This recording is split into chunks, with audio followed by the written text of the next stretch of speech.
le prophète. Maintenant, le prophète, c'est le messager. Celui que Dieu envoie, celui que Dieu introduit, celui que Dieu met dans ta vie à une saison pour te permettre d'entrer justement en contact avec ce que le ciel t'a réservé. Vous voyez, en provoquant ainsi l'avènement du règne de Dieu dans ta vie personnelle. Donc, c'est important de le comprendre pour chacun d'entre nous. Un jour, pour que vous le compreniez bien, Jésus lui-même dit, un prophète n'est pas honoré dans sa propre patrie. Et la Bible dit, Jésus, je crois dans Marc 5, verset 6, n'a pas pu faire de miracles parmi les siens. Jésus était loin, mais la Bible dit, il ne put faire de miracles. Donc, il a essayé de faire des miracles, il n'a pas pu. Est-ce qu'il n'était pas loin? Il était loin. Mais qu'est-ce qui s'est passé? L'isolant de l'onction, c'est-à-dire la familiarité, le fait de le côtoyer, le fait de rire avec lui, le fait de manger avec lui, ont fait que ses propres frères n'ont pas bénéficié de l'onction que Jésus transportait. Vous imaginez ça? Jésus, le Tout-Puissant, n'a pas pu faire des miracles parmi les siens. C'est pourquoi il faut faire très attention à ce que j'appelle l'isolant de l'onction, qui est la familiarité. Ne soyez jamais familier à une grâce. Jamais. Jamais. Ne soyez jamais familière à une grâce. Jamais. La familiarité. Il faut toujours prier pour préserver son cœur de la familiarité. C'est pourquoi, si vous observez l'opération de la puissance de Dieu, vous allez vous rendre compte qu'il y a des programmes, quand on a beaucoup de païens, et qu'on prie pour les malades, vous allez vous rendre compte que beaucoup de païens sont guéris, et beaucoup de vieux croyants, 25 ans de conversion, 37 ans de conversion, ils ne sont pas guéris. Même les maux de tête ne partent pas, parce qu'ils n'ont plus de révérence pour l'onction.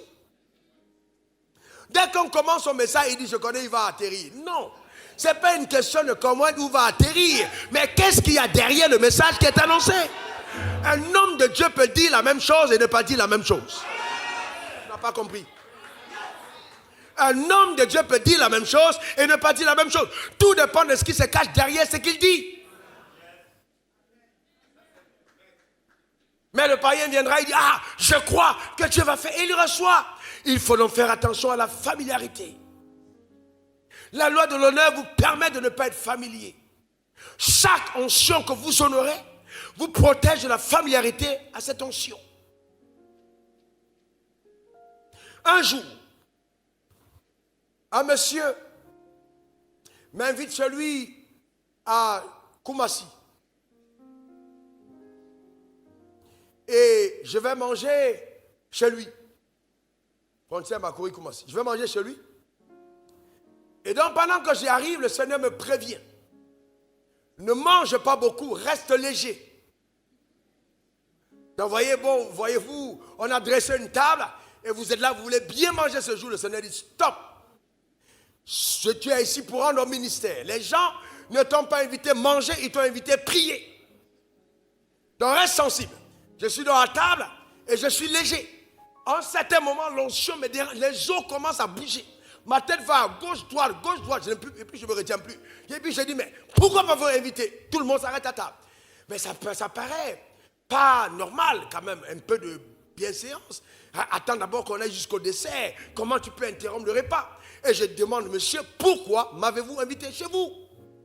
Et le monsieur tremblant dit, parce que la gloire de Dieu était descendue, nous n'avons pas d'enfants, ma femme et moi. J'ai dit, le Seigneur m'a dit de vous demander cette question. Pourquoi suis-je ici? Et ils disent, enfin, il dit, mettez-vous à genoux. On a arrêté le repas. Vous savez, quand l'onction commence à agir, souvent le protocole doit être brisé. Ils se sont mis à genoux en plein repas. Je dis, mettez-vous à genoux. J'ai levé mes mains vers le ciel. J'ai rendu grâce à Dieu qui m'avait envoyé à cet endroit.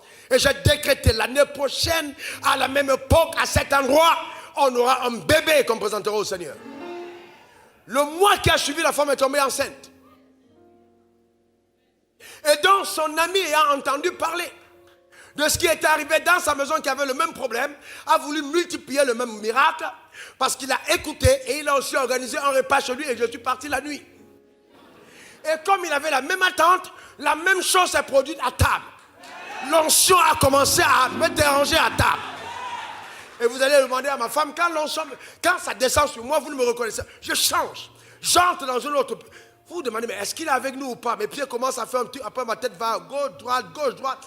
Et puis non, là, je ne pouvais plus me retenir. J'ai dit, mais pourquoi je suis ici? Et puis le monsieur me regarde. C'était un monsieur très considéré. Et il me dit, pasteur, nous t'avons invité pour que tu pries pour nous. J'ai dit, mettez-vous à genoux. Et ils se sont mis à genoux. Frère, le mettez-vous à genoux. Ce n'était pas irrespectueux des grades ou des galons de la position qu'ils pouvaient écouter, mais c'était la révérence et l'onction que je transporte. Souvent, certaines personnes pensent que parce qu'elles sont élevées en société, elles ne peuvent pas se mettre à genoux devant un homme de Dieu. Ce n'est pas un homme de Dieu, c'est devant Dieu. Un jour, quelqu'un m'a dit, moi je me prosterne devant personne. Et j'ai dit, c'est pourquoi tu ne vas jamais aller nulle part dans la vie. Parce qu'il faut avoir justement la crainte de Dieu et savoir te prosterner dans sa présence. Et donc je priais pour cet homme, la gloire est descendue, et lui aussi le mois qui a suivi, il a eu un enfant. Nous étions heureux, et on a commencé à avoir une relation de même d'affaires. Et donc dans l'affaire qu'on avait montée, je devais avoir 15% et eux 85%. Alors sauf que quand l'affaire a commencé à produire abondamment, il y a toujours des gens qui estiment que le pasteur, comme il est pasteur, il le confond au féticheur, il doit toujours avoir la petite part. Donc il n'a pas voulu donner ma part. Je suis allé le voir un matin. Je lui dis, bon, qu'en est-il de notre affaire?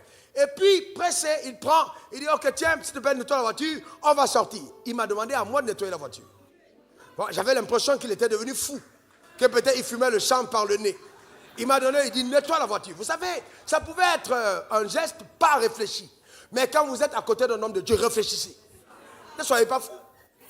Non, non, non. Vous savez, il y a des gens qui entrent chez vous et qui jouent les petits féticheurs. Ça, ce n'est pas les hommes de Dieu. Un homme de Dieu doit respecter la grâce qu'il transporte. C'est pourquoi vous ne devez pas vous retrouver aux alocodromes en train de manger l'aloco avec tout le monde. Un homme de Dieu doit honorer sa grâce. Un homme de Dieu doit respecter la grâce qu'il transporte. Il y a une certaine dignité à l'onction qu'on transporte. Un homme de Dieu est un ambassadeur du royaume. Quand il met les pieds quelque part, Dieu est arrivé. Il transporte la grâce de Dieu là où il arrive. J'ai regardé l'homme et j'ai dit, what? Je suis sorti de chez lui. La première fois que j'ai mis ce verset en pratique, j'ai secoué mes pieds à la sortie de son magasin. 2 semaines après, il avait acheté 2 nouvelles voitures. On a braqué sa femme à Cocody, on l'a braqué quelque part dans la ville. Les 2 voitures sont parties. Quelque temps après, il est parti à la plage avec sa femme et son enfant. L'enfant a disparu à Bassam jusqu'aujourd'hui. C'est là que moi-même j'ai commencé à prendre peur de la grâce que je transporte. Souvent vous avez une notion, vous ne la connaissez pas. Ce sont les événements qui arrivent qui vous donnent de comprendre qu'est-ce que vous avez. Ce sont les choses qui se produisent dans ta vie qui t'amènent à comprendre ce que tu transportes. Et je fais très attention à ce que je dis. J'étais à Dubaï avec ma femme et ma fille. Et donc à Dubaï, pendant qu'on était en train de célébrer son incroyable anniversaire, j'ai dit j'entends. Qu'est-ce que j'ai dit? Rappelle la phrase concernant notre fille. J'entends quelqu'un cogner à la porte en ce qui te concerne. 1 an jour pour jour, elle est mariée.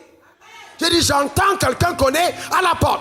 Et quand je dis j'entends, ça veut dire qu'il y avait des choses et des batailles et des puissances qu'il ne voulait pas qu'elle ait dans son mariage. J'ai regardé ma fille, je l'ai appelée dans mon bureau moi-même, pas une seule fois, j'ai dit tu vas te marier. Aucune entité démoniaque n'empêchera ça. Aussi longtemps que ton père est vivant et que je suis vivant, tu entreras dans ton mariage et tu vas le célébrer. En début d'année, elle a fait un accident, mais j'ai dit, le diable ment. Après, c'est son fiancé qu'on a voulu récupérer. J'ai dit, je l'ai appelé lui-même. J'ai dit, l'accident te guette, mets-toi à genoux, on va annuler tout ça. Frères et sœurs, Dieu ne t'a pas laissé seul. Ta manière de dire amen m'embête. Dieu ne t'a pas laissé seul. Dis encore amen. Dieu ne t'a pas laissé seul. C'est pourquoi il faut chérir les grâces que Dieu a mis sur ton chemin. Dieu ne t'a pas laissé seul.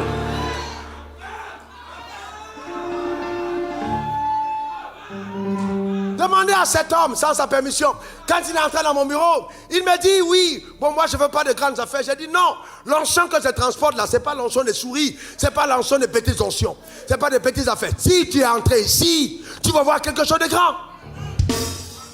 Nous parlons de la grâce de Dieu, nous parlons de la capacité de Dieu, nous parlons de la puissance de Dieu. Si tu pouvais simplement comprendre que tu es dépositaire de quelque chose qui peut émerveiller ta génération. Donne-moi le meilleur des amens. Dis encore amen. Cet homme est revenu chez moi en pleurant à genoux avec sa femme et demandant pardon. Il est venu demander pardon. Frères et sœurs, l'onction est quelque chose d'assez étrange.